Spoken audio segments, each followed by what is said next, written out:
Well, hello everyone. It is Rolls-Royce technician Eddy coming to you live right here, right now at the South Florida Vintage Garage. And boy, have I got a special treat for everybody involved. What we have here, Mr. Sunshine, invention is always created out of the necessity. And, when you're working on anything, you always have to come up with a better way, an easier way that can get the job done and get it done right. Well, what we did, I actually want to take this opportunity. One of my dear friends, Gregory Sang, one of the master Rolls-Royce technicians. I've known him for many, many years. I think at least 20, if not, I'd say about 15, 16 years. One of the great guys. He's worked on several of my Rolls Royces over the years, all the way back to 2004, I do believe. So anyway, what we have right here is a Rolls Royce accumulator. Every Rolls Royce Silver Shadow, Silver Wraith, Corniche from 1965 up to 1980 uses this type of setup. This is a Citron system where it's an accumulator that holds brake fluid on one side, 1,100 pounds of nitrogen on the other side, all right? And there's two of them per vehicle. And after years, the nitrogen leaks out, whether the diaphragm goes bad inside or the valve lets loose, and then they have to be rebuilt. So what we did, because having 9 of them, I would always send them out, but I said, you know what, there's got to be a way to do this. So I started doing them on my own. I actually did a lot of reading, a lot of research, and was able to figure out what you had to do to get these apart. And that's the biggest thing, getting these apart. Some of these come apart easy. They're at the factory torqued at 275 to 300 foot-pounds of torque. But over the years of the heat and the dirt and the grime, they actually fuse themselves together. And what it is a ring. This ring here, actually, well, now it's not going to come off, but let me see if I can get this off of here. There it is. Okay, this ring is made, there's a tool that goes on here. It's and it's supposed to spin it off in order to separate this. So by taking this off like this, as a matter of fact, we'll show you what the inside looks like. This is one that it's been polished, but not put together. This is the bottom half. This is where your brake fluid, the RR363 fluid sits. There's the top half. This is where the diaphragm separates the air. This is the valve right here. And this is the ring that puts it together.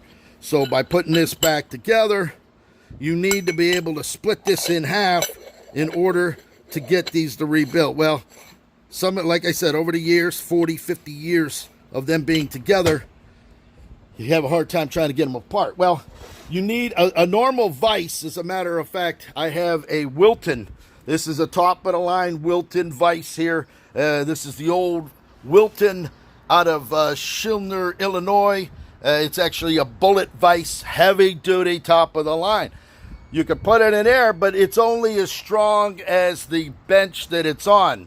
And if these things are locked up, you're going to have a really hard time getting them off. So what we're going to do right now, we're going to show you the first one. Kelly Opvar out of Orem, Utah, one of the greatest machinists probably in the world. I'm being totally serious. I can't give him enough compliments and praise for him to be able to. He actually builds tools for Rolls-Royce now. Even though Crew went out of business, he can manufacture and do what he has to do to keep these fine cars moving. Well, this is one of his mounts. This is a mount. He actually sells a tool which I bought.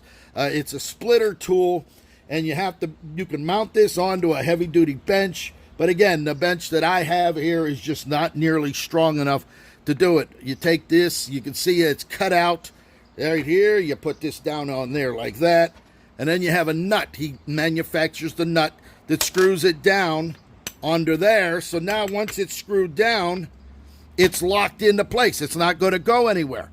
So what I did was, looking around, I couldn't find someplace that I can mount this that's going to be able to work without twisting the bench or cementing it or putting it to the floor or putting a post out in the whole ground or whatever. So what I thought of, I said, well, you know what? Maybe we can just put it on a hitch. So that's where the illustrious Gaddy's Garage, John Gaddy, comes into play. Master fabricator out of here, Lake Ward, Florida. I says, Big John, you're working on all them motorcycles. You're working on cars around the country. I need to come up with an idea. I had the idea, use a hitch, and he went ahead and he said, all right, I'll figure it out. So what he did was we took a hitch, we cut it off, he went ahead and made this metal plate. Now, the hole under here is to be able to put the nut on. So you have access to put the nut on under there to tighten it down.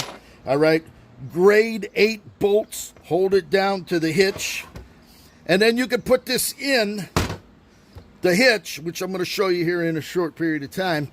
And once it's in the back of a hitch, whether it's a pickup truck or a van or a car, you have at least 3,000 pounds of stationary movement in order to move this, to get this split open. Now, it's to the extreme, but if you can't get it open and you have to get it open, you're going to have to do what you got to do to get it done. So Kelly Opvar, the master machinist out of Urim, Utah.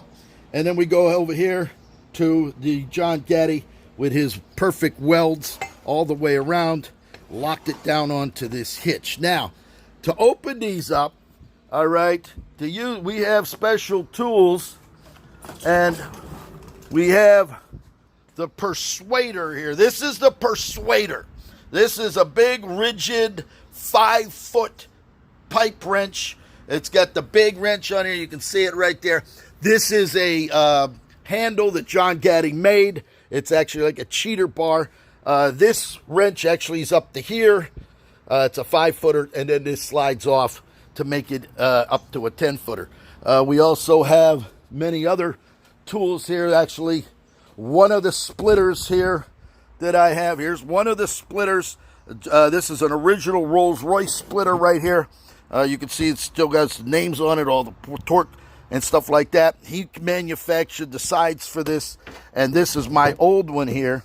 And then this would be master machinist Kelly Opvar. This is his unit compared to that one there. That's the original Rolls-Royce one. This is a Kelly Opvar one. You can see the difference. More beefier, bigger bolts in there, bigger nut retainers and stuff like that, with a big nut on the top that's welded on there, machined in there, I should say, in order to go. Now, this is for the stubborn ones that won't come off, okay?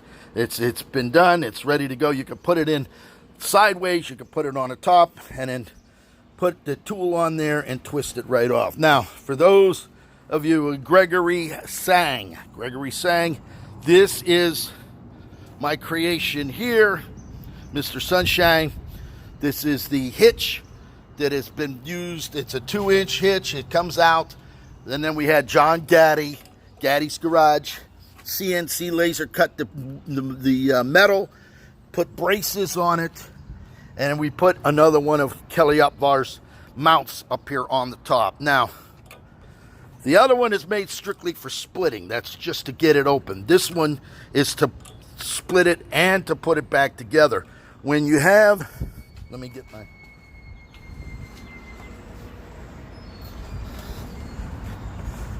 when you have your sphere, you put that on like that.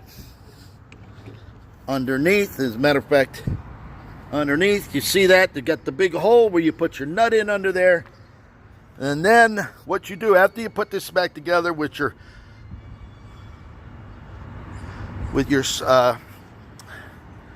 diaphragm in there, you're going to bring this around and you're going to set this down on here. Now what this is going to do is keep it from moving.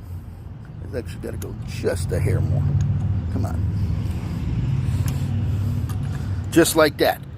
Once you tighten that up and you have your tool down on there, when you go to tighten this up, you're not going to stretch or tear into the accumulator. It's going to keep the top stationary as you crank it down to 275 to 300 psi of torque on the snap-on torque wrench. So there you go. We can see that just like that. Chuck Robinson. You know what, Chuck? You know what I'm going to do for you? Here, I'm going to do this for you, Chuck. Hold on.